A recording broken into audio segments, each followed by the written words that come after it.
वापस आ जाओ। तो बच्चों यहाँ पर हमारे पास है क्वेश्चन नंबर 41। तो क्वेश्चन नंबर 41 का भी हम डिस्कशन स्टार्ट करते हैं। सबसे पहले बच्चों अगर हम क्वेश्चन नंबर 41 करना चाहते हैं तो उसमें क्या लिखा है if a b c are in A P. तो पूछ रहा है a plus one upon B c, b plus one upon C a, c plus one upon a b, ये किस में होंगे। तो बच्चों उसको करने के लिए आप सबसे पहले क्या करिए कि आप लिखिए कि जो ए बी सी है वो किस में है, ए पी में है। तो बच्चों a upon a b c, b upon a b c, c upon a b c, ये भी बच्चों किस में होगा, ए पी में होगा। समझ में आया? इसका मतलब तुम्हारा रिक्वायरमेंट टर्म क्या था, one upon B C, one upon C A और वन अपॉन ए बी। ये भी बच्चों किस में आ गया, एपी में आ गया। तो बच्चों एपी की आपने प्रॉपर्टी पढ़ी थी, अगर दो सीक्वेंस एपी में है तो अगर हम उनको ऐड करते हैं तो भी वो एपी में होती है, और दो को सब्ट्रैक्ट करते हैं दो एपी को तो भी वो एपी में होती है। ध्यान देखो, ये आपकी इक्वेशन 1 है और ये आपकी इक्वेशन 2 है। ये दोनों सीरीज आपकी एपी में है। अगर आप इन दोनों को ऐड करेंगे तो रिजल्टेंट सीरीज जो भी आएगी वो भी एपी में होगी। यानी कि बाय एडिंग इक्वेशन 1 एंड 2 हम क्या कह सकते हैं कि a plus one upon B c, b plus one upon C a and c plus one upon a b, ये भी किसमें होगा, ए पी में होगा। तो हम ये बात कह सकते हैं। तो इस क्वेश्चन का सही आंसर क्या होगा, ए पार्ट होगा। तो बच्चों ये क्वेश्चन नंबर 41 था, ये फाइनली मैंने आपको फिनिश कर दिया। इसके बाद 41 के बाद बच्चों लोग दूसरे क्वेश्चन की तरफ आते हैं, वो है क्वेश्चन नंबर 42। तो क्वेश्चन नंबर 42 को मैंने कॉपी कर लिया, अब मैं फाइनली इसको पेस्ट भी कर देता हूँ। ये हो गया बच्चों आपका क्वेश्चन नंबर 42। तो क्वेश्चन नंबर 42 में क्या लिखा है बच्चों, ए स्क्वायर बी स्क्वायर सी स्क्वायर एपी में है। तो पूछ रहा है ये किस में होंगे। बच्चों अगर आपको याद हो तो ये क्वेश्चन एक्सरसाइज में भी था और आपने इसको सक्सेसफुली समझा भी था, मैंने आपको कराया था। अब हम इस क्वेश्चन को दोबारा करते हैं और देखते हैं आप कितना जल्दी और कर पाते हैं। बच्चों क्या बताया कि जो ए स्क्वायर बी स्क्वायर सी स्क्वायर है ये किसमें है बच्चों, एपी में है। एबी में है तो उसका मतलब A square A B plus B C plus C A, ये भी एपी में होगा। मैंने क्या किया, हर टर्म में A B plus B C plus C A को ऐड कर दिया। हर टर्म में A B plus B C plus C A को क्या कर दिया, ऐड कर दिया। तो बच्चों ये एपी में है तो ये भी किस में होगा, एपी में होगा, क्योंकि मैंने एक नॉन जीरो टर्म इसमें ऐड किया है। इसके बाद मैंने आपको बताया था कि आप इसके फैक्टर करोगे। बच्चों जब आप इसके फैक्टर करोगे तो अंदर कुछ ऐसा बनना चालू हो जाएगा। तो सारे बच्चे इसमें फैक्टर करना स्टार्ट कर दें। तो यहाँ पे बच्चों आपको ध्यान देना होगा कि आप कंबाइन कर लीजिएगा इन दोनों को। तो ये सी टाइम्स हो जाएगा, एक सेकेंड मैं दोबारा लिख देता हूँ। ये सी टाइम्स हो जाएगा सी प्लस बी, और फिर ए टाइम्स हो जाएगा बी प्लस सी। ये भी बच्चों किस में है, एपी में है। अभी तो फैक्टरी की है ना, और तो कुछ किया नहीं है। अब ध्यान से देखो बच्चों, ये क्या बन गया, ये बन गया ए प्लस सी, ए प्लस बी, फिर क्या बन गया, बी प्लस सी और ए प्लस बी, फिर क्या बन गया, सी प्लस ए और बी प्लस सी। ये भी बच्चों किस में है, एपी में है। लेकिन बच्चों जो अभी आपको चाहिए वो तो यहाँ पर आया नहीं है। तो आप क्या करिए, उसके डिनोमिनेटर में बी प्लस सी वगैरह है, तो पूरी इक्वेशन को आप डिवाइड कर दीजिए। किससे डिवाइड करेंगे, A plus B, B plus C, C plus A. तो आप यहीं पर इसको डिवाइड कर देते हैं, A plus B into B plus C into C plus A से। तो ये हो गया बच्चों A plus B into B plus C into C plus A, फिर A plus B into B plus C into C plus A. फिर से बच्चों करो, A plus B, B plus C, C plus ए। ठीक है, अब बच्चों टर्म्स कैंसिल कर दो। देखो ये ए प्लस बी से ये ए प्लस बी वाला कैंसिल, ए प्लस सी से ए प्लस सी वाला कैंसिल, बी प्लस सी से बी प्लस सी वाला कैंसिल, ए प्लस बी से ए प्लस बी वाला कैंसिल। इसी तरह से सारे टर्म्स आप कैंसिल कर दीजिए। तो तो ये बच्चों सारे टर्म्स कैंसिल होने के बाद क्या आया कि 1/b प्लस सी, 1/c प्लस ए और 1/a प्लस बी किसमें है बच्चों? एपी में। लेकिन क्या यही चाहिए था? नहीं बच्चों, ये नहीं चाहिए था। हाँ, अगर ऐसा कुछ होता तो हम इसको लिख देते ये एपी में। तो बच्चों अब हमको जो प्रूफ करना है उसके न्यूमरेटर में ए प्लस ए आ रहा है, किसी में बी आ रहा है, किसी में सी आ रहा है। तो हम क्या करेंगे, पूरी इक्वेशन में ए प्लस बी प्लस सी का क्या करेंगे? मल्टीप्लाई करेंगे। ए प्लस बी प्लस सी का क्या करेंगे? मल्टीप्लाई करेंगे। तो बच्चों हम जब ए प्लस बी प्लस सी का मल्टीप्लाई करेंगे तो आपको कुछ इस तरह से नजर आने लगेगा। ठीक है, ये देखो। अब बच्चों इसको अलग अलग कर देते। जब हम अलग अलग करेंगे तो ये a upon B plus C हो गया, plus B plus C upon B plus C हो गया। उसको 1 लिख देते हैं। नीचे बच्चों c और a है तो ऊपर b चाहिए होगा, तो b upon C plus A हो गया और a plus C upon A plus C हो गया। सिमिलरली बच्चों आप यहाँ पे भी लिख सकते हो।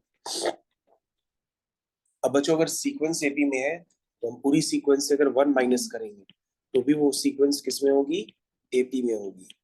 तो हमने 1 माइनस कर दिया और सीक्वेंस अभी भी किस में है? एपी में। क्या बात समझ में आ गई सबको? तो बच्चों इस तरह से आपका जो क्वेश्चन नंबर 42 है वो फाइनली आपका फिनिश हो चुका है। तो मेरे ख्याल से 42 क्वेश्चन सारे बच्चों को समझ में आ गया होगा। इसके बाद बच्चों हम लोग चलते हैं क्वेश्चन नंबर 43 पर। 43 पर जाने से पहले बच्चों हम इसमें एक पेज ऐड कर लेंगे और 43 को करना स्टार्ट करेंगे। तो बच्चों ये रहा आपका क्वेश्चन नंबर 43। सबसे पहले मैंने इसको कॉपी कर लिया और कॉपी करने के बाद हम इसको यहाँ पे पेस्ट कर देते हैं। ध्यान से देखो बच्चों, क्वेश्चन नंबर 43 में क्या गिवन है? लिखा हुआ है let the positive numbers a b c d in AP. तो पूछ रहा है a b c, a b d, a c d, b c d किस में होंगे। तो तुम वही स्टाइल अपनी यूज करोगे। सबसे पहले लिखोगे ए बी सी डी किस में है? एपी में। अब हम हर टर्म को डिवाइड कर देंगे ए बी सी डी से। तो बच्चों जब हम हर टर्म को ए बी सी डी से डिवाइड करेंगे तो आपको धीरे धीरे स्ट्राइक करने लगेगा।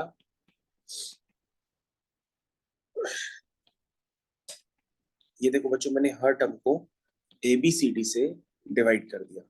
डिवाइड करते ही आपको क्या दिखा? आप कहोगे सर कि इसमें कुछ टर्म्स कैंसिल हो गए, है ना? कौन से टर्म कैंसिल हुए? कहोगे सर ए से ए कैंसिल हुआ, बी से बी, सी से सी, डी से डी, ये टर्म्स कैंसिल हो गए। तो बचा क्या? 1/bcd, 1/acd, 1/abd और 1/abc। ये बच्चों किस में है? एपी में। अगर बच्चों हम टर्म्स का रेसिप्रोकल कर देंगे तो वो किस में होंगे? एचपी में होंगे। तो ध्यान से देखो बच्चों, जो आपके पास टर्म्स पूछे जा रहे हैं क्या वो यही टर्म है? देखिए आपके पास यही टर्म्स है। उसमें एबीसी है, हाँ है। देखो एबीसी उसमें लिखा है। एबीडी है, हाँ लिखा हुआ है। एसीडी है, लिखा हुआ है। बीसीडी है, लिखा हुआ है। ठीक है बच्चों, तो ये टर्म्स किसमें है बच्चों? एचपी में ही तो है। क्योंकि अगर हम एपी के टर्म्स को रेसिप्रोकल कर देते हैं तो जो सीरीज बनती है वो किसमें होती है? एचपी में होती है। तो वो टर्म्स अगर आप पीछे से देखेंगे तो आपको एचपी नजर आएगी। तो इसका आंसर क्या हो गया? D part.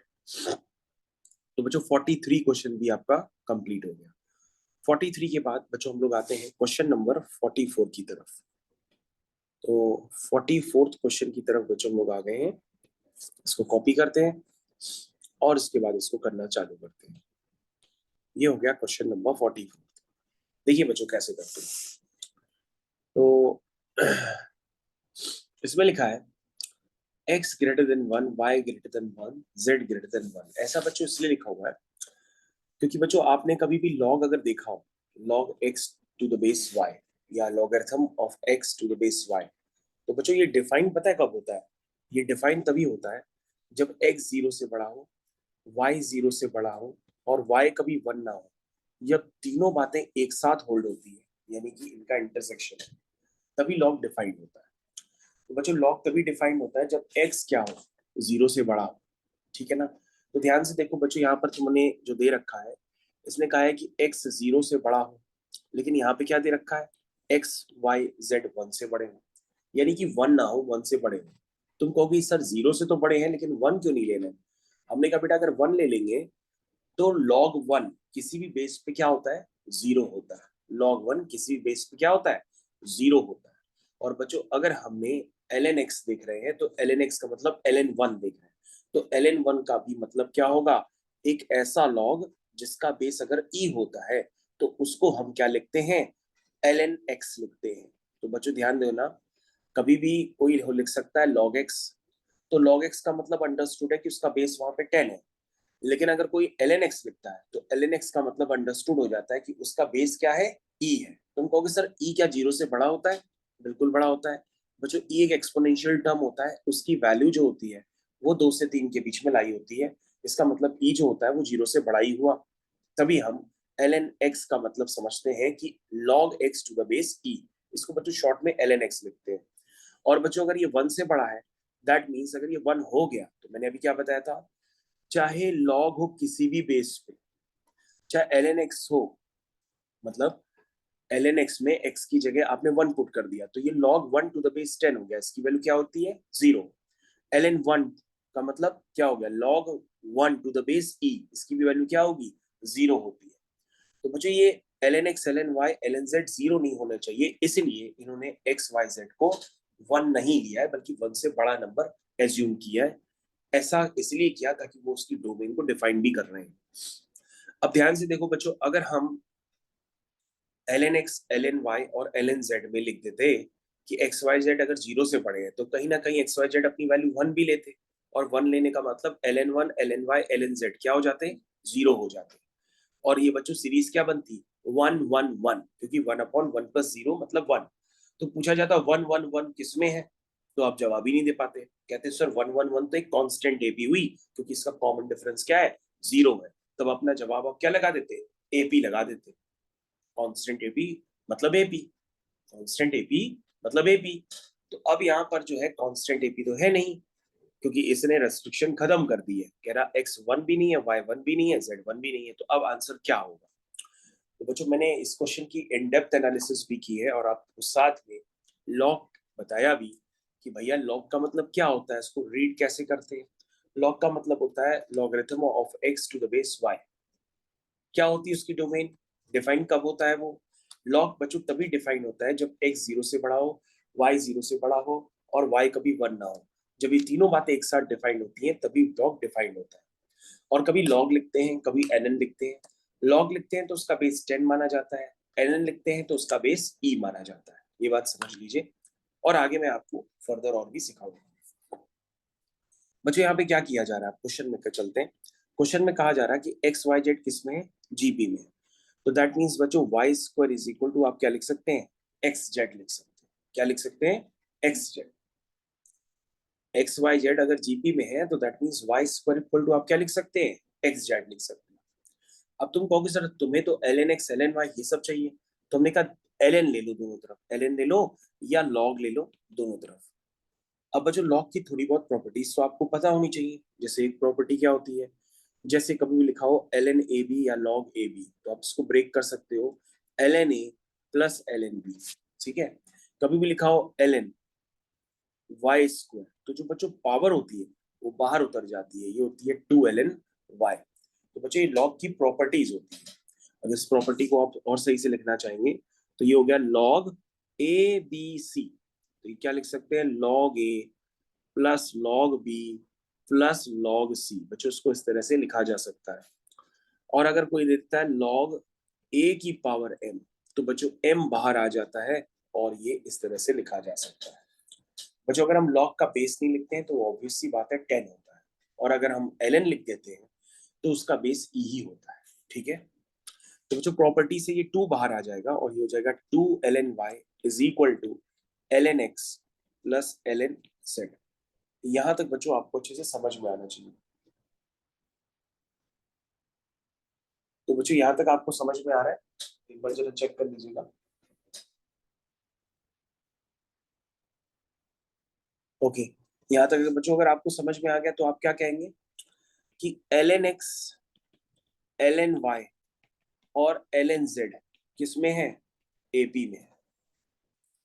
बच्चों ध्यान से देखो, अगर नंबर्स जीपी में होते हैं, जैसे आपने क्या देखा कि यहाँ पर एक्स वाई जेड किसमें है, जीपी में, तभी आपने लिखा y square equal to x z. इसका मतलब क्या होता है, नंबर्स अगर जीपी में होते हैं तो उनके लॉग किसमें होते हैं, एपी में होते हैं। अभी आपने इसको देखा भी। लेकिन बच्चों आपको l n x l n y l n z नहीं चाहिए, आपको तो 1/1 + ln x चाहिए। तो तुम कहोगे सर एपी में है, तो अगर हर टर्म में हम क्या ऐड कर दें, 1 ऐड कर दें, तो भी ये बच्चों किस में होगा, एपी में होगा। तो बच्चों ये एपी में ही है। और बच्चों अगर हम हर टर्म का रेसिप्रोकल कर दें तो वो सीरीज किस में बन जाएगी, एचपी में बन जाएगी। तो बच्चों मेरे से क्या पूछा गया था कि 1/1 + ln x, 1/1 + ln y, 1/1 + ln z, ये किस में होंगे। तो आप आंसर देंगे कि ये एचपी में होंगे। किस में होंगे, एचपी में होंगे। और इस क्वेश्चन का सही आंसर क्या हो जाएगा, बी पार्ट। मेरे ख्याल से 44th क्वेश्चन सारे बच्चों को बहुत अच्छी तरीके से क्लियर हो गया होगा। मैंने आपको क्लियर कर ही दिया फाइनली। तो 44th क्वेश्चन के बाद हमारे पास क्वेश्चन आता है क्वेश्चन नंबर 45। 45 क्वेश्चन को हम लोग एक बार कॉपी तो कर ही ले पहले, फिर देखते हैं कहाँ पे इसको प्लेस करना है। कॉपी कर दिया। कॉपी करने के बाद एक काम करते हैं बच्चों, इसी के नीचे हम लोग एक पेज बना लेते हैं। तो इसके नीचे बच्चों हम लोग क्या करते हैं, एक पेज बना लेते हैं। तो ये पेज आ गया और इस पेज पे ही हम इस क्वेश्चन को कॉपी कर देते हैं। तो बच्चों ये क्वेश्चन भी कॉपी हो गया। अब हम लोग इस क्वेश्चन को करना चालू करते हैं। चलिए बच्चों 45th क्वेश्चन क्या लिखा है, लिखा है the M of two given positive numbers is 2। अब सबसे पहले दो पॉजिटिव नंबर्स आप एज्यूम कर लीजिए, ए और बी। तो let two positive numbers are a and b. तो बच्चों ए यहां रहा होगा, कुछ बी यहां रहा होगा, ठीक है। क्या लिखा है, ए एम अगर हम इनका निकालते हैं तो वो 2 है। अब बच्चों ए एम तो इनके बीच में ही आएगा, तो वो क्या होता है, a + b/2। तो बच्चों जो इसका ए एम है यानी कि a + b/2 है, वो कितना है, 2 है। यानी कि a + b कितना हो गया, 4 हो गया। ये आपकी क्वेश्चन 1 हो गया।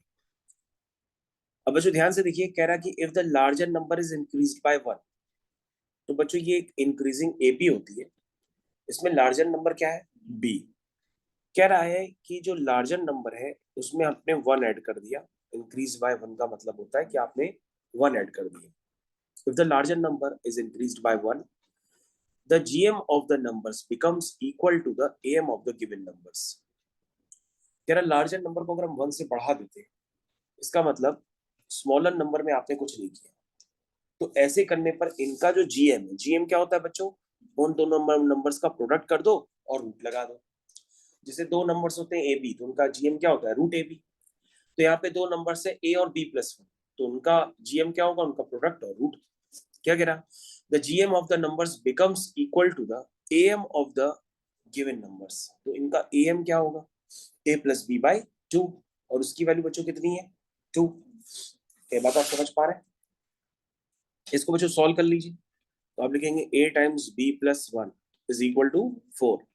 थोड़ा सा और करिए जरा, ab + a = 4। अब आप क्या कहोगे, सर आपको निकालना क्या है, एच एम निकालना है। सर एच एम के लिए क्या चाहिए होता है, 2ab/a+b। तो सर एक काम कर लेते हैं, ये इक्वेशन ए में बन रही है, हम यहाँ पे बी की वैल्यू सब्स्टिट्यूट कर देते हैं, ठीक है। तो सर यहाँ पर जो बी की वैल्यू आएगी वो आएगी 4 - a + a = 4।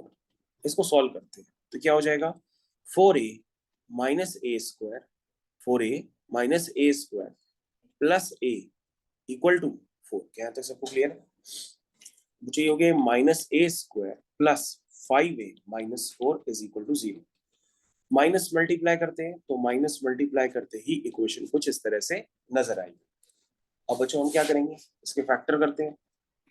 बच्चों जब इसके फैक्टर करेंगे तो 4 × 1 = 4 आएगा, यानी कि -4 और -1 का जो प्रोडक्ट होगा वो +4 होगा, और जो सम होगा वो -5 होगा, ये = 0 होगा। तो बच्चों यहाँ से a की वैल्यू क्या आई, 4 आई, और b की वैल्यू 1 आई। अब हम चेक करेंगे a 4 लेंगे कि 1 लेंगे। चलिए देखिए, यहाँ ध्यान दीजिएगा बच्चों, अब हमको चेक करना है कि अब हम ए 4 लेंगे कि 1 लेंगे। तुम कहोगे सर ए अगर 4 ले लेंगे तो आपके पास इक्वेशन जो गिवन है वहां से बी 0 आ जाएगा। क्या आ जाएगा? 0 आ जाएगा। जबकि ए और बी बच्चों क्या है? तुम कहोगे सर ए और बी आपने बताया कि पॉजिटिव है। पॉजिटिव का मतलब 0 से बड़े हैं, मतलब 0 नहीं होते। वैसे बच्चों बेसिक मैथमेटिक्स में पॉजिटिव का मतलब होता है ग्रेटर और इक्वल टू 0। लेकिन सीक्वेंस एंड सीरीज में जब हम एम जीएम और एचएम वाले क्वेश्चंस करते हैं तो नंबर्स को पॉजिटिव जरूर कहते हैं, लेकिन वो इक्वल टू 0 नहीं होते, मतलब 0 से बड़े होते। ठीक है ना भाई? इक्वल टू 0 हो जाएंगे तो हम उनका मीन क्या निकालेंगे? भाई दो नंबर आपने 0 और 0 ले लिए तो मीन तो निकलेगा ही नहीं ना। तो पॉजिटिव का मतलब यहाँ पे इक्वल टू 0 नहीं होता, ग्रेटर देन 0 होता है। तो बच्चों आप क्या कहोगे कि सर अगर हम ए की वैल्यू 4 प्लस पुट करते हैं तो बी 0 आ जाता है, जो कि पॉसिबल नहीं है, तो उसको हम रिजेक्ट कर देते हैं। तो ए 1 होगा, तो बी कितना आ जाएगा? 3 आ जाएगा। तो आपसे एच एम पूछा गया, तो एच एम क्या होता है? 2ab upon A plus B. तो बच्चों हो गए 6/4, यानी कि 3/2। तो 3/2 हो गया। तो इस क्वेश्चन का सही आंसर क्या हो गया? ए पार्ट। मेरे ख्याल से बच्चों आप लोग को ये क्वेश्चन समझ में आ गया होगा, और ये एक बेहतर क्वेश्चन, एक बेहतर एप्लीकेशन भी था। अब हम लोग आते हैं क्वेश्चन नंबर 46 पे। तो सबसे पहले 46 क्वेश्चन को हम लोग कॉपी करते हैं, और 46 क्वेश्चन को कॉपी करने के बाद यहाँ पे प्लेस कर देते हैं। ये हो गया बच्चों आपका क्वेश्चन नंबर 46। कैसे करना है थोड़ा सा ध्यान देंगे। लिखा है let a b be two positive numbers such that a greater than b. बच्चों यहाँ पहले से दे दिया गया है कि जो ए की वैल्यू है वो बी से बड़ी है।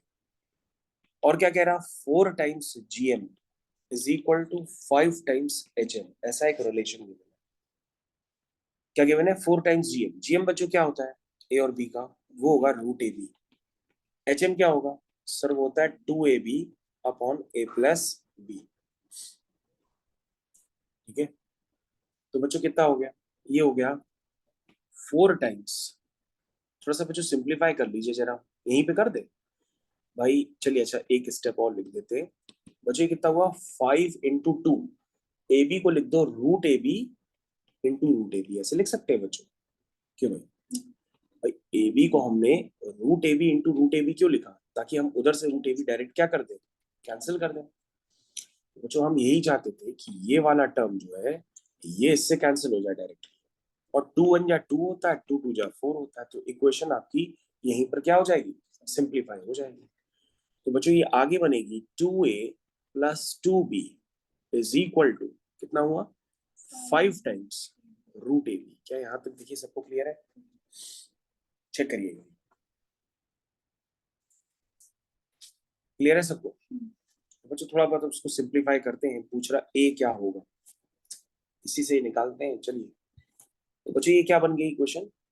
2 टाइम्स a + b, है ना, is equal to 5 times root a b. बच्चों नहीं समझ में आ रहा तो उसको स्क्वायरिंग कर लेंगे आप। हो जाएगा 4 times a² + b² + 2ab is equal to 25ab। क्या ही लिख सकते हैं? फाइनली इक्वेशन क्या बनी बच्चों? 4a² + 4b², 4 × 2 = 8ab और 125ab। तो 8ab - 25ab कितना हुआ? माइनस का 17ab इक्वल टू 0।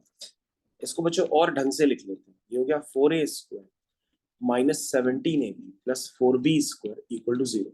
अब तो बच्चों इसको फैक्टराइज किया जा सकता है। आप सोच लो ये ए में क्वाड्रेटिक बनी हुई है और 4 4 × 16 चाहिए, तो आप क्या लिखेंगे? 16 1 × 16। क्यों भाई? इस बात से सब सहमत है? तो हो जाएगा 16ab - ab + 4b² is equal to 0। अब बच्चों हम इसकी पेयरिंग करेंगे, इसकी पेयरिंग करेंगे और इसकी पेयरिंग करेंगे, तो ये 4a आ जाएगा, अंदर बचेगा a - b। 4b, तो मैं 4b लिख देता हूँ, जस्ट वेट। क्या बचा? a - 4b। ठीक है, फिर बच्चों यहाँ कुछ कॉमन लेंगे b, तो यहाँ पे क्या आएगा? a - 4b equal to 0। तो बच्चों यहाँ से जब आप इनको रूट्स निकालेंगे तो a की 2 वैल्यूज आ रही है, एक आ रही है b/4, एक आ रही है 4b। ठीक है, अब बच्चों आपको बताना है इसमें a की कौन सी वैल्यू लेंगे, क्योंकि क्वेश्चन में आपके पास बड़ा पहले से पता है कि a की वैल्यू b से बड़ी है। ठीक है, तो क्या लेंगे बच्चों? b/4 लेंगे कि 4b लेंगे? तुम कहोगे सर एक नंबर लेकर के चेक ही कर लेते हैं, इससे बढ़िया a की वैल्यू b से बड़ी है। तो सर हम एक काम कर लेते हैं, a को हम 4 ले लेते हैं और b को हम 2 ले लेते हैं, ठीक है? इससे सर अभी हम पता लगा लेंगे कि क्या सही है। तो बेटा a अगर 4 है तो यहां से b कितना आएगा? 16। ये बात समझ रहे? और अगर हम a को यहाँ पे 4 लेते हैं तो यहां से b क्या आएगा? 1 आ जाएगा। ध्यान से देखो, एक बार हम a को 4 लेते हैं तो b की वैल्यू वहां 16 आ रही है और b की वैल्यू 1 आ रही है। तो a को 4 लेने पर b की वैल्यू कम कहां पे आ रही है? तो सर यहाँ पे आ रही है। यहाँ पे आ रही ना, देखो आपने a4 डाला और b1 आ रहा है और a ग्रेटर देन b भी है। तो इसका मतलब आप कौन सा रिलेशन ट्रू मानोगे? a is equal to 4b वाला। ये बच्चों रिलेशन आपका ट्रू हो जाएगा। बाकी सब रफ वर्किंग है, आप उसको हटा दीजिए क्योंकि आपने ये तो अपने समझने के लिए लिखी। क्यों भाई, ये बात समझ में आ गई? तो सही आंसर क्या होगा? a equal to 4b। तो हम सही आंसर पे टिक कर देते हैं। तो सही आंसर है बच्चों a is equal to 4b। तो बच्चों क्वेश्चन नंबर 46 तक हम लोग ने सक्सेसफुली कर दिया है। 46 के बाद हम लोग नेक्स्ट क्वेश्चन की तरफ चलेंगे। नेक्स्ट क्वेश्चन होगा 47। तो सारे बच्चे क्वेश्चन नंबर 47 की तरफ चले आए, हम लोग उसको अटेम्प्ट करने वाले हैं। ये हो गया क्वेश्चन नंबर 47। अब हम लोग इसको कहाँ पे प्लेस करेंगे वो जगह बनानी पड़ेगी। तो मैं इस पेज के नीचे ही एक जगह बना लेता हूँ ऐड पेज करके, और ये जगह इसके ठीक नीचे बन गई है। और इस पेज को पूरा क्लियर कर देता हूँ और यहाँ पे इस क्वेश्चन को कॉपी कर देता हूँ। ये हो गया वो क्वेश्चन। तो वो क्वेश्चन बच्चों कुछ ऊपर आ गया क्या? इसको नीचे ले आते हैं, ठीक है? तो बच्चों ये क्वेश्चन फाइनली अब आपके सामने आपकी स्क्रीन पे। ये बच्चों है क्वेश्चन नंबर 47। होपफुली आपने हो सकता है पहले भी किया हो। यहाँ पर क्या लिखा है? ए, उसके बाद लिखा है A1 A2, ऐसे करके बच्चों A2n-1 A2n और B, ये नंबर्स बच्चों आपके पास गिवन है। और ऐसा कहा जा रहा कि ये नंबर्स एपी में, किसमें ये सीक्वेंस? एपी में। और अगर ये सीक्वेंस एपी में है तो बच्चों जो आपको प्रूफ करना है, जिसको आपको वैल्यू निकालनी है, जरा देखो उसमें क्या लिखा है न्यूमरेटर में। उसमें लिखा है A1 प्लस A2n। फिर क्या लिखा है? A2 plus A2n-1। इतना देखते ही आपको समझ में आना चाहिए कि सर A1 प्लस A2n तो ये हुआ, सर A2 प्लस A2n-1 तो ये हुआ। तो बच्चों बताया था कि इक्विडिस्टेंट टर्म्स का जो सम होता है एपी में वो क्या होता है? कांस्टेंट होता है। और वो किसके इक्वल हो जाएगा? a प्लस बी के। लिख सकते हैं क्योंकि बच्चों गिवन नंबर्स क्या है? a और b। तो हम सारे इक्विडिस्टेंट टर्म्स का जो सम होगा, यानी हम चाहे कहें A1 प्लस 2 A2n, चाहे हम कहें A2 प्लस A2n-1, ये सारे टर्म्स का जो सम होगा वो कांस्टेंट होगा और वो किसके बराबर होगा? a प्लस बी के। फिर बच्चों हम G1 वाला पैटर्न लिखते हैं। क्या लिखा है? A, फिर लिखा है G1, फिर लिखा है G2, फिर ऐसे करते करते लिखा हुआ है G2n-1 और फिर लिखा है G2n और उसके बाद लिखा है B। बच्चों अगर आप अपने डिनोमिनेटर्स चेक करेंगे तो डिनोमिनेटर में हर बार क्या लिखा है? G1 G2n, G2 G2n-1, ऐसा लिखा हुआ है ना। यानी कि एपी में इक्विडिस्टेंट टर्म्स का जो प्रोडक्ट होता है वो एग्जिस्ट नहीं करता। एपी में क्या एग्जिस्ट करता है? इक्विडिस्टेंट टर्म्स का सम, और वो किसके इक्वल है? a प्लस बी के। वैसे ही बच्चों जीपी में जो इक्विडिस्टेंट टर्म्स होते हैं, है ना, उनका जो क्या होता है? प्रोडक्ट, सम नहीं, क्या? प्रोडक्ट। वो क्या होगा? इक्वल होता है किसके? ए इंटू बी के। यानी कि G1 into G2n, G1 into G2n कहो या G2 इंटू G2n-1 कहो, ये सारे प्रोडक्ट किसके इक्वल होंगे? बी के। ये बात समझ पा रहे हैं? समझ पा रहे हैं? ये बच्चों प्रॉपर्टी होती है ना एपी में। एपी में प्रॉपर्टी होती है इक्विडिस्टेंट टर्म्स का सम कांस्टेंट होता है। जीपी में क्या होता है? इक्विडिस्टेंट टर्म्स का प्रोडक्ट कांस्टेंट होता है। तो प्रोडक्ट किसके बराबर ले लेंगे? एबी के बराबर ले लेंगे। बच्चों अगर आप भूल गए हो तो आप एक छोटी सी जीपी बना के उसको चेक भी कर सकते हो, ठीक है? चलिए, तो हमारे पास यहाँ पर क्या गिवन है, हमारे पास गिवन है यहाँ पर कि भाई एक एक्सप्रेशन है, उसको आपको इवैल्यूएट करना है। तो एक्सप्रेशन आपका क्या है, a1 plus a2n whole divided bye g1 g2n, फिर क्या लिखा है a2 plus a2n minus 1 whole divided by g2 into g2n minus 1, फिर क्या लिखा है plus an plus 1 whole divided by gn into gn plus 1। ये बच्चों ऐसा कुछ आपके पास गिवन है, ठीक है।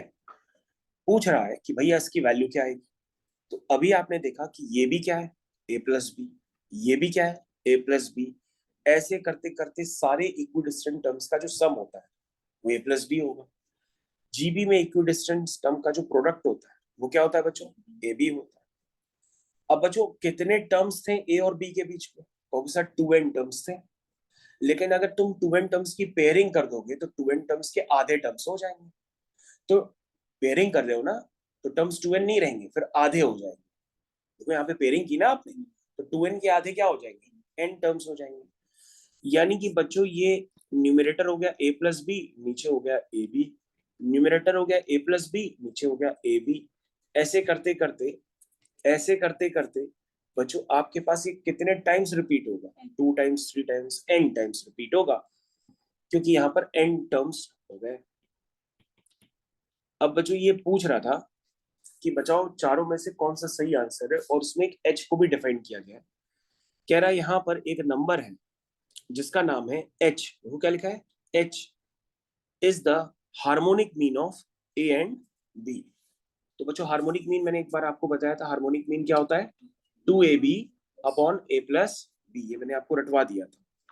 भाई 3 नंबर्स हैं एबीसी, 3 नंबर्स अगर एबीसी किस में होते हैं, एचपी में होते हैं, तो उनका रेसिप्रोकल कर देते हैं तो किस में बन जाते हैं, एपी में हो जाते हैं। वहां से हम जब हम एपी का रिलेशन लगाते हैं, कॉमन डिफरेंसेस को इक्वल करते हैं, तो मिडिल टर्म जो होता है वो आता है 2ab upon a plus B.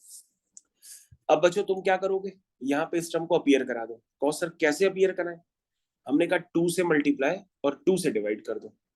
तो जैसे ही करोगे तो तुमको दिखने लगेगा कि सर डिनोमिनेटर में क्या लिखा है, 2ab upon a plus B लिखा है ना, जिसको आप क्या लिख सकते हो, 2n अपॉन h, क्या लिख सकते हो, 2n अपॉन h। और बच्चों यही आपका क्या हो जाएगा, फाइनल आंसर हो जाएगा।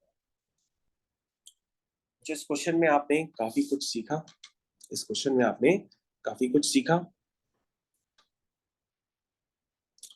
होपफुली आपको यहाँ तक अच्छे से समझ में आया हो। क्या सबको समझ में आ गया। तो बच्चों हम लोग आगे कंटिन्यू कर लेते हैं, और आगे कंटिन्यू करने के बाद हम लोग के पास एक नेक्स्ट क्वेश्चन आ जाता है, और नेक्स्ट क्वेश्चन है 47 के बाद क्वेश्चन नंबर 48। तो सारे बच्चे क्वेश्चन नंबर 48 की तरफ आएंगे। तो ये रहा बच्चों आपके सामने क्वेश्चन नंबर 48। तो सबसे पहले आप इसको कॉपी कर लीजिए, और कॉपी करने के बाद आप इसको बच्चों पेस्ट करिए। कहाँ पे कर दें, यहाँ पे कर देते हैं। ये हो गया क्वेश्चन नंबर 48। अब आप इसको करना चालू कर दें। क्या लिखा है बच्चों, लिखा है let there be a GP whose first term is a, common ratios are, and a and h are the arithmetic mean and harmonic mean of n terms of gp। तो पूछ रहा है a इंटू एच का product किसके equal. तो तुम कहोगे sir GP में अगर n टर्म्स हम लिखते हैं, फर्स्ट टर्म पता हो, कॉमन रेशियो पता हो, तो जीपी के जो अगर हम n टर्म्स लिखते हैं तो ऐसे तो लिखेंगे A R square, A R cube, ऐसे करते करते ए आर की पावर n-1 ऐसे लिखेंगे।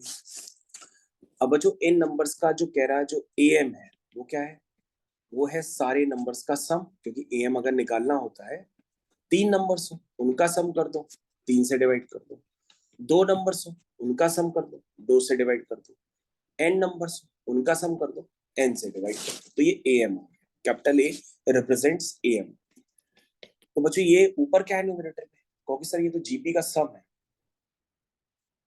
जीपी का सम है जिसमें नंबर ऑफ टर्म्स कितने हैं, n टर्म्स है, क्योंकि आपने a से लेकर के ar की पावर n-1 से तक लिखा है। और बच्चों ये कौन सा टर्म होता है, जीपी का nth टर्म होता है, तो नंबर ऑफ टर्म्स तो n ही। तो n टर्म्स का बच्चों सम क्या होता है जीपी में, a r की power n-1 upon r-1।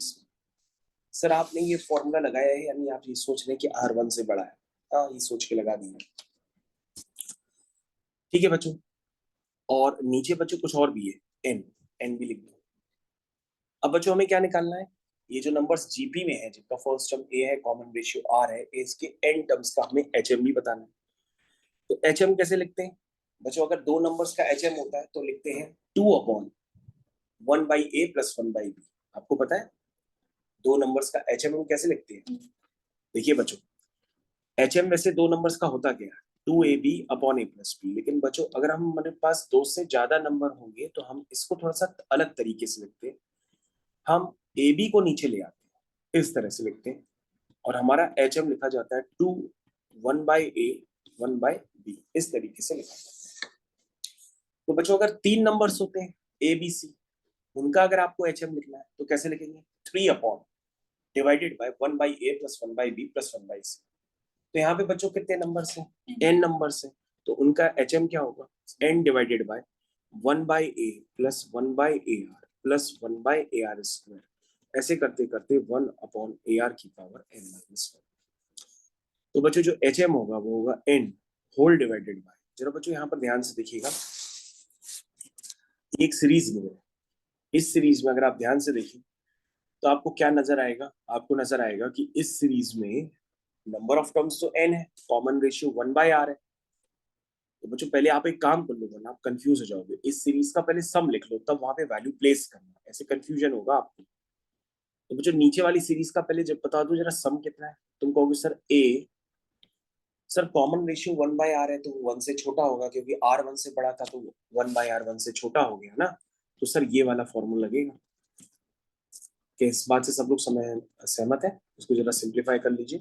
GP के सम का फॉर्मूला क्या होता है, फर्स्ट टर्म 1 - r की पावर n अपॉन 1 - r। यहाँ पे बच्चों फर्स्ट टर्म क्या है, 1/a, r क्या है 1/r, क्योंकि सेकंड टर्म को जब फर्स्ट टर्म से डिवाइड करेंगे तो कॉमन रेशियो 1/r आएगा, ठीक है। पहले हम डिनोमिनेटर को बच्चों सिंप्लीफाई कर रहे हैं, तो ये हो गया 1/a, ये हो गया बच्चों r की पावर n-1, ठीक है, अपॉन r की पावर n, नीचे हो गया r-1 अपॉन r, ये हो गया। अब बच्चों इसको आप यहाँ पे प्लेस कर दीजिए, क्या था, n डिवाइडेड बाय, प्लेस करिए, ये हो गया r टाइम्स r की power n-1 divided by a into r की पावर n इंटू r-1, ये। तो बच्चों आपको h क्लियर हो गया, आपको a भी क्लियर है, h भी क्लियर है, तो क्या पूछ रहा था, a इंटू h। तो कहोगे सर a इंटू h तो निकाल ही लेंगे। तो सर आपका a तो ये है, और h क्या है, वो सर अभी ऊपर हमने खुद ही लिखा है ना। तो सर टर्म्स को आपको कैंसिल करना है, टर्म्स आप आराम से कैंसिल करिए। जैसे ये वाला टर्म जो है बच्चों इससे कैंसिल हो जाएगा, ये वाला जो है बच्चों इससे कैंसिल हो जाएगा, ये वाला जो है इससे कैंसिल हो जाएगा।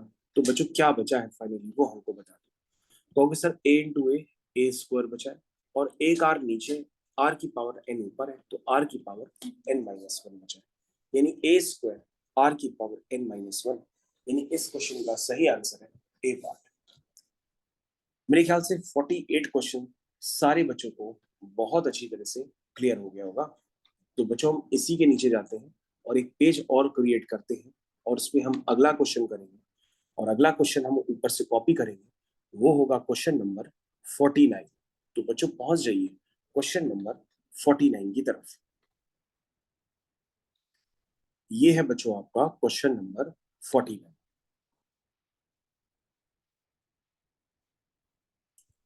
बच्चों 49 क्वेश्चन की तरफ आप पहुंच चुके हैं, ये आपका क्वेश्चन हो गया 49। स्टार्ट करते हैं क्वेश्चन नंबर 40। क्या लिखा है, लिखा है a b c are distinct positive integers less than और इक्वल टू 10। ओके बच्चों, ये पॉजिटिव इंटीजर्स हैं, यानी कि ए बी सी तीनों पॉजिटिव इंटीजर्स हैं, इसका मतलब तीनों ही जीरो से बड़े हैं। और 10 से छोटे हैं, यानी कि ये 0 से 10 के बीच में लाई करते हैं, है ना? क्यों भाई? 10 भी हो सकता है। लिखा है the arithmetic mean of a and b is 9। क्या कह रहा है? ये जो नंबर्स है ना, ए और बी, इनका जो अर्थमेटिक मीन है वो कितना है बच्चों? 9। That means a plus b कितना आ गया? 18। ये बन गई आपकी इक्वेशन 1। कह रहा है ज्योमेट्रिक मीन ए और सी का, यानी ए और सी लो, उनको रूट लगा दो तो ज्योमेट्रिक मीन आता है, वो कितना है? 6√2। इसको बच्चों स्क्वायरिंग कर दो तो ए सी आ जाएगा। 6 6 36, 36 इंटू 2 72। ये बच्चों दूसरी क्वेश्चन होंगे। आपसे क्या पूछा जा रहा है बच्चों? Harmonic mean of B and C. तो बी और सी का हार्मोनिक मीन क्या होगा? 2bc अपॉन बी प्लस सी। ये आपको इवेल्युएट करना है। और आपके पास यहाँ पे डाटा दिया गया है कि भैया आपके पास इक्वेशंस दो ही हैं, पहली नंबर दूसरी नंबर, और वेरिएबल कितने हैं? 3 है, ए बी सी। अब दो इक्वेशन से 3 वेरिएबल तो निकलेंगे नहीं। इसका मतलब अब आप यहाँ पे कोई ऑब्जर्वेशन यूज करेंगे, जो ऑब्जर्वेशन बच्चों आपको अलग से दिया गया है, ये ऑब्जर्वेशन। तो बच्चों क्या गिवन है? ए और सी का प्रोडक्ट 72 है। तो तुम कहोगे सर एक बार हम चेक कर लेते हैं, ये इंटीजर्स भी है ना सर, तो ए को सर हम 8 ले लेते हैं और सी को हम 9 ले लेते हैं क्योंकि इनका प्रोडक्ट 72 है।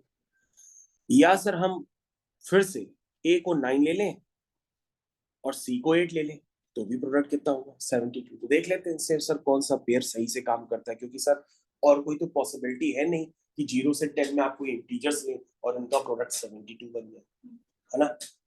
तो सर मैंने क्या लिया, मैंने ए को 8 लिया और सी को 9 लिया। तो बच्चों अगर हम ऊपर ए को 8 रखेंगे, रखो ए को 8, तो 8 plus b is equal to 18 आ जाएगा, तो बी आ जाएगा 10। तो बच्चों ये तो कुछ सही आ रहा है कि आपने ए को 8 लिया तो बी 10 आ गया। अच्छा एक काम कर लो, इस वाले पेयर को चेक करो। अगर हम ए की जगह क्या ले लेते हैं बच्चों? 9 ले लेते हैं, तो बच्चों बी कितना आएगा? कहो सर बी भी 9 आ गया, जबकि ये नहीं हो सकता क्योंकि एबीसी डिस्टिंक्ट अलग अलग है। इसका मतलब ये पेयर क्या हो जाएगा? रिजेक्ट हो जाएगा। ये वाला पेयर बच्चों एक्सेप्ट हो जाएगा। ए आ गया, बी आ गया, तो सी भी आ जाएगा। सी तो हमने पहले ही लिख दिया था, कितना है वो? 9। तो ये 8 9 72। तो हम क्या निकाल सकते हैं बच्चों? 2bc, ये हो गया बी और ये हो गया सी। देखो 2bc अपॉन बी प्लस सी, यानी कि 10 प्लस 9 यानी कि 90 आ गया। तो बच्चों देख लो किसके डिनोमिनेटर में 19 है, वैसा ही आंसर आपका आने लगेगा। 2 10 जा 20 और 20 इंटू 9 180 अपॉन 90। मेरे ख्याल से बच्चों ये वाला ऑप्शन होगा। आप इसको डिवाइड करके एक बार चेक कर लेंगे। तो 49 क्वेश्चन बच्चों यहाँ पर कंप्लीट हो चुका है। 49 क्वेश्चन के बाद हम लोग चलते हैं नेक्स्ट क्वेश्चन पे, और वो क्वेश्चन नंबर होगा 50। तो 50 क्वेश्चन बच्चों नीचे की तरफ ही है, तो नीचे जाते हैं वापस। ये हो गया बच्चों question number 50।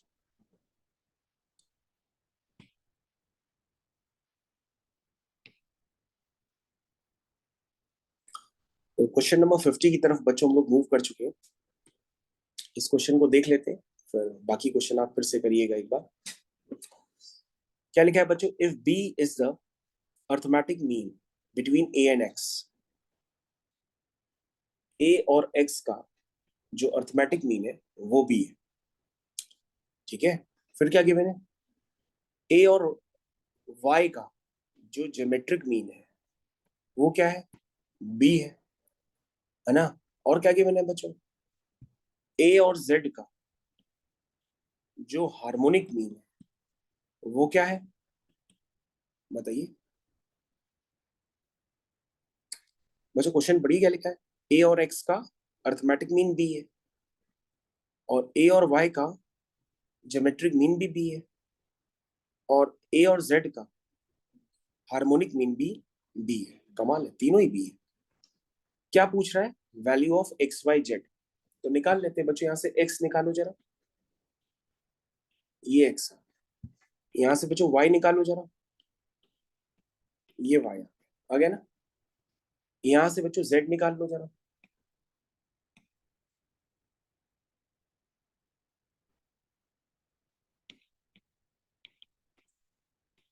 B a plus b z is equal to 2 a z. तो z निकाल लीजिए।